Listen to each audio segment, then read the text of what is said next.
Habíamos visto cómo la teoría de Arrhenius no explicaba algunas sustancias que tenían propiedades básicas, pero no tenían OH en su fórmula, o aquellas otras sustancias que podían actuar como ácido y como base. Pues bien, una generalización de la teoría de Arrhenius es la teoría de Bronsted-Lowry, la teoría ácido-base de Bronsted y Lowry, que va a incluir esta sustancia y que vamos a desarrollar a continuación.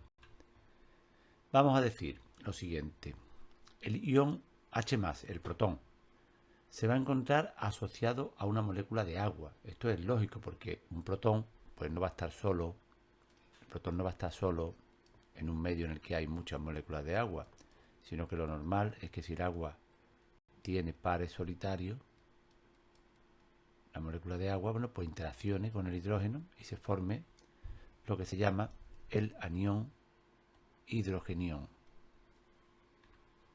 ¿De acuerdo? Es decir, que cuando el agua se pone en contacto con un ácido, pues el protón rápidamente es cedido a la molécula de agua y se forma este ion.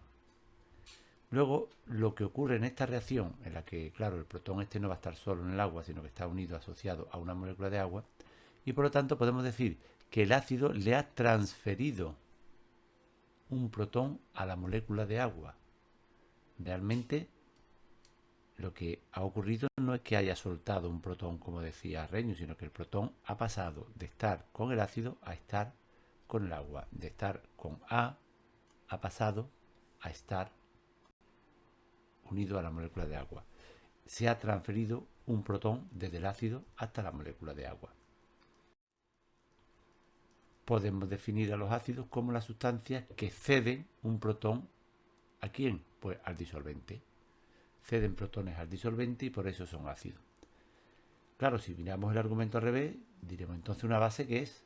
Pues una base será la sustancia que toma un protón del disolvente. Y lo vamos a ver ahora.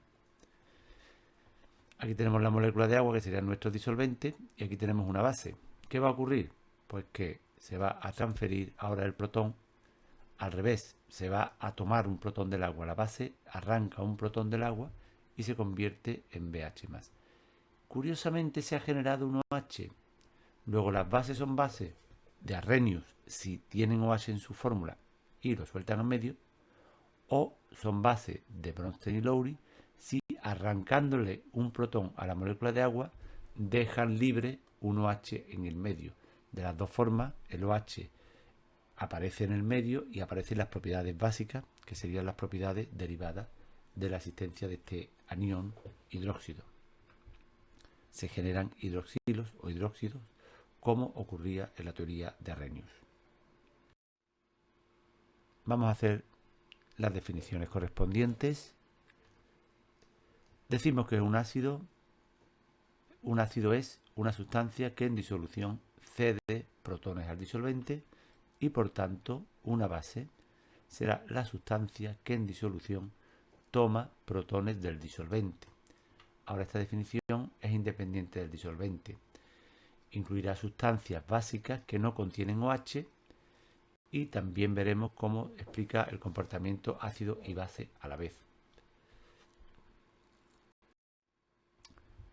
Si el ácido cede un protón a la base que lo acepta, se producirá siempre una transferencia de un protón desde un ácido hasta una base. Veamos esto con detalle. Tengo un ácido y una base, y el ácido le transfiere un protón a la base. El ácido suelta el protón, la base acepta el protón.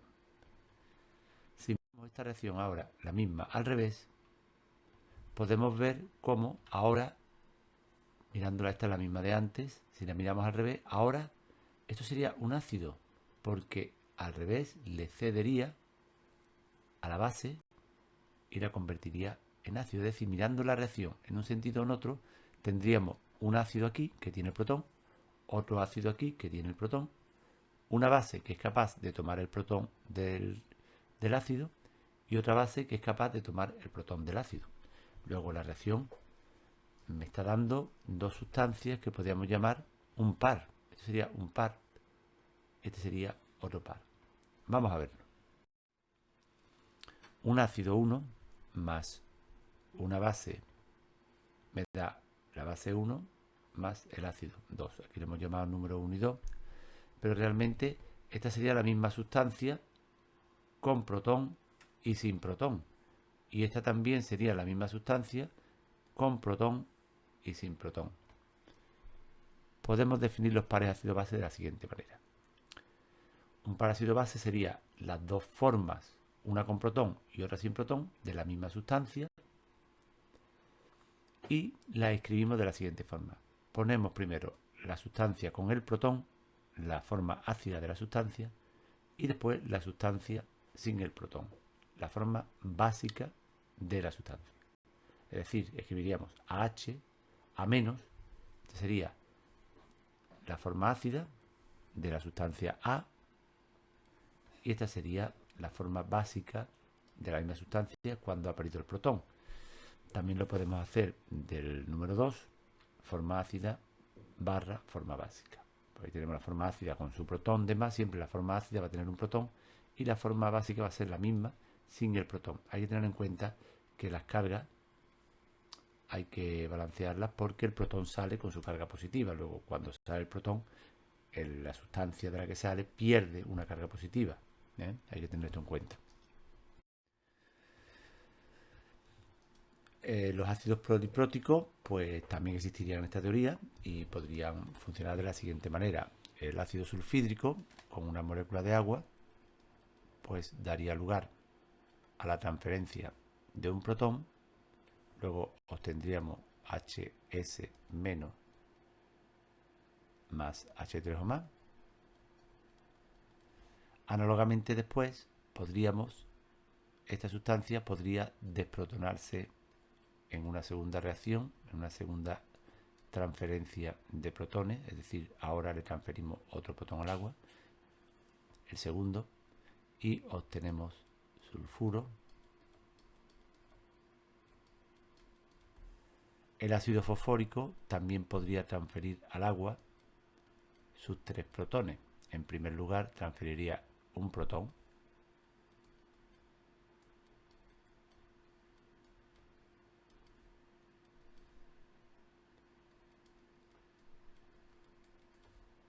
En una segunda reacción, esta sustancia podría transferir un segundo protón.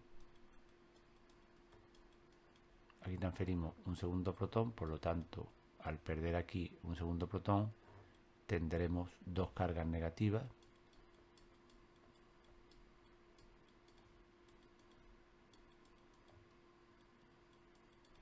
E incluso podríamos perder el tercer protón.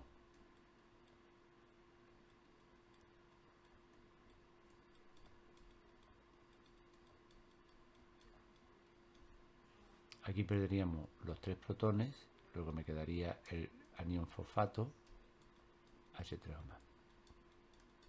Análogamente, el carbónico podría perder también un protón y daría el hidrógeno carbonato, el anión hidrógeno carbonato,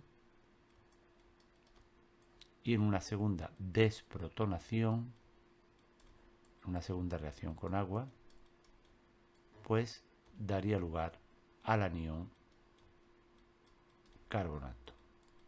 Estas desprotonaciones, H3 o más, estas desprotonaciones se producen en reacciones sucesivas y suelen ser equilibrios químicos. Por eso lo escribimos con la doble flecha.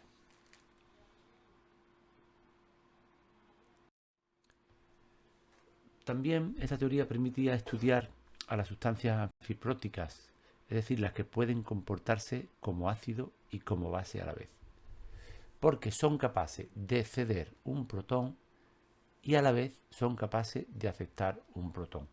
Pueden hacer las dos cosas dependiendo del medio en el que pongamos a la sustancia. Por ejemplo, el ion hidrógeno carbonato podrían pasarle las dos cosas, el ion hidrógeno sulfuro o el ion dihidrógeno fosfato. Como hemos visto antes, el ion carbonato hidrógeno carbonato, podría, por un lado, arrancarle un hidrógeno a la molécula de agua, con lo que obtendríamos esta sustancia.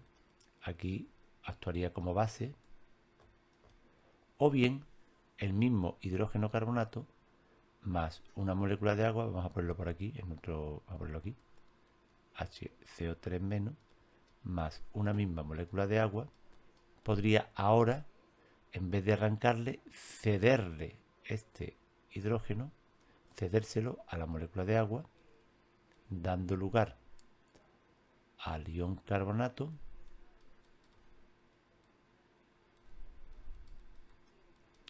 generando protones, unido al agua, claro.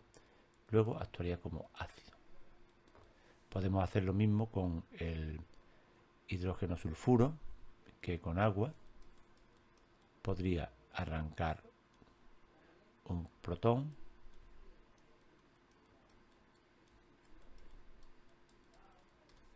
o en una segunda reacción diferente, la misma sustancia, podría cederle un protón al agua. Todo esto sería en disolución acuosa, obviamente, lo que estaría formando, actuaría como un ácido, y aquí, como hemos visto, actuaría como una base. El dihidrógeno fosfato también podría hacerlo por su parte, incluso podría perder dos protones en dos desprotonaciones y podría aceptar también un protón de la molécula de agua, un hidrógeno unido al agua, también podría aceptarlo. Luego también sería una sustancia anfiprótica que se comporta como ácido y como base a la vez, o anfótera. Bueno, pues esto es todo. Hasta la siguiente clase.